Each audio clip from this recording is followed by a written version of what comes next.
Olá, meu caro caçador de conhecimento. Se você já entende um pouco sobre a arte da dedução, você sabe que você deveria saber para onde olhar e que perguntas fazer para chegar em alguma conclusão. Mas nem sempre é tão simples assim. Isso é muito vago e não ajuda muita gente. Este vídeo dá início a uma nova série do canal que veio para transformar você em um mestre da dedução. E já aproveite este momento e junte-se à nação netuniana se inscrevendo aqui embaixo. Esses dias no meu Instagram eu publiquei uma foto, que é essa obra de arte aqui.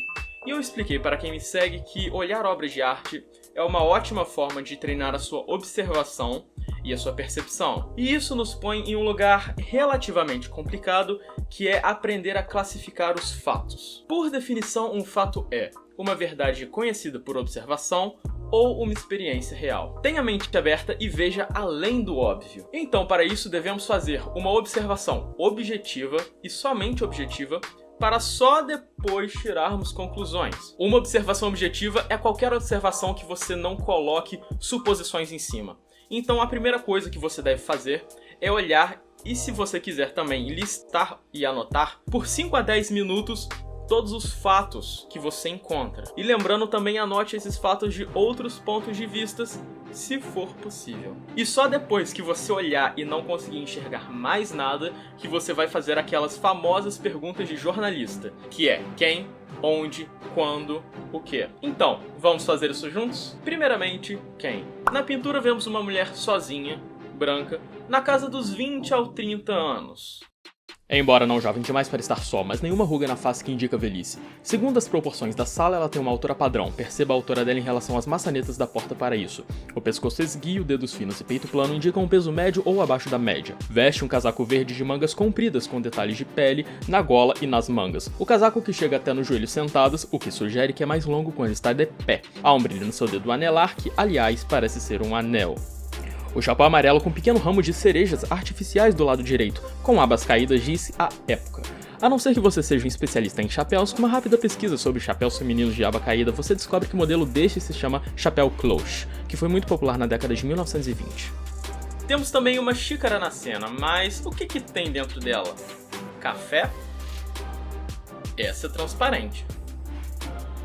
Tem certeza? Em climas mais frios, o mais comum é café, chá e chocolate quente. Mesmo assim, não vemos resíduos marrons de creme ou saquinhos de chá. Então, o mais palpável é café, embora não tenhamos exata certeza disso. E há um pequeno adendo para lembrar você do porquê é importante apenas olhar fatos e não supor nada além disso. Talvez você ou algum outro caçador de conhecimento supôs que eu estou muito bem vestido. Mas, na verdade, eu estou de bermuda e chinelo. Agora vamos pular para o quê?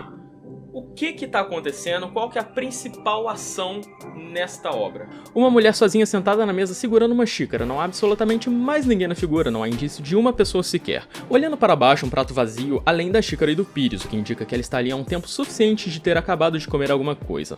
Mas calma que talvez não seja tão simples assim. Vamos tentar agora pular para o quando. Quando foi que essa cena ocorreu? Qual época do ano que era? Que hora do dia que é? Já escureceu, mas qual hora? Como no fim do outono e no começo da primavera os dias são mais curtos, em alguns lugares pode estar perfeitamente escuro às 5 da tarde e continuar até às 7 da manhã. Podemos reduzir este tempo notando que fora da janela falta luz artificial. O interior claro e limpo sugere que o local não fica numa parte perigosa ou isolada da cidade, então deveria haver algum tipo de luz do lado de fora da janela, luz de rua, faróis, entretanto. O fato de não havê-lo sugere uma hora estranha, tardia, quando as pessoas já não circulam mais, ou simplesmente uma escolha estética do autor para criar um espírito de isolamento e solidão. Ambas as possibilidades devem ser levadas em conta, é claro.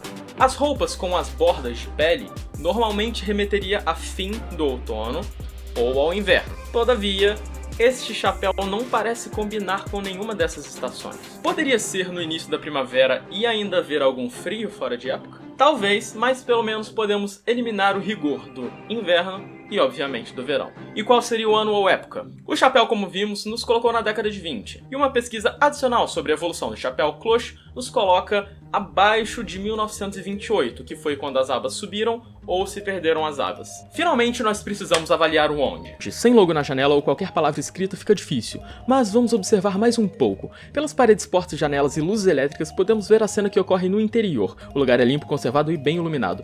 O aquecedor e as maçanetas não mostram nenhum sinal de deterioração ou desgaste. Vemos uma mesa redonda de tampo branco com duas cadeiras marrons. No canto direito inferior aparece o encosto de outra cadeira, sugerindo que há pelo menos mais um conjunto de mesa no estabelecimento. Infelizmente, isso ainda não diz muita coisa. Mas ok, vamos tentar criar uma correlação dos fatos. Sobre a mesa há um prato vazio, a mulher segura uma xícara e seu próprio pires. Que tipo de lugar serviria bebidas quentes tendo múltiplas mesas e cadeiras? Um restaurante, lanchonete ou cafeteria? Não há mais nada sobre a mesa que esperaríamos ver em um restaurante ou lanchonete, como guardanapos, palitos de dente, sal e pimenta e nem cardápio. Não vemos ninguém para receber os clientes, nem placa de boas-vindas e nem mesmo um caixa. Que estranho! Sobre o peitoril da janela, uma insinuação de comida, uma grande taça com frutas vermelhas, amarelas e laranja. Do lado direito podemos ver um corrimão de uma escada que desce. A frente do estabelecimento é dominado por uma janela enorme e tudo que vemos nela são duas fileiras de 7 luzes elétricas cada, estendendo-se para dentro do prédio. Que tipo de local tem essas características em meados de 1920, estaria aberto em horários anormais à noite e seguro para uma mulher sozinha? Com essa informação, uma breve pesquisa na internet te dá uma resposta: um Automat. Os Automats eram restaurantes sem garçons, máquinas de venda self-service enfileiradas diante das paredes. Os fregueses escolhiam a comida que quisessem por alguns níqueis. A marca Horn & Hardart abriu seu primeiro Automat em 1902, e num certo momento foi a maior cadeia de restaurantes do mundo, servindo 800 mil pessoas por dia. Eles tinham tipicamente mesas redondas, com tampos brancos de mármore Carrara, e eram conhecidos por terem o melhor café da área.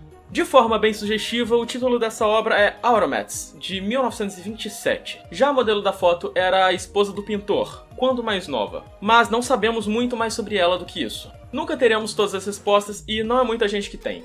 Porém, quanto mais observadores fomos, mais informações poderemos coletar. E quanto mais informações conseguimos coletar e processarmos, então mais saberemos.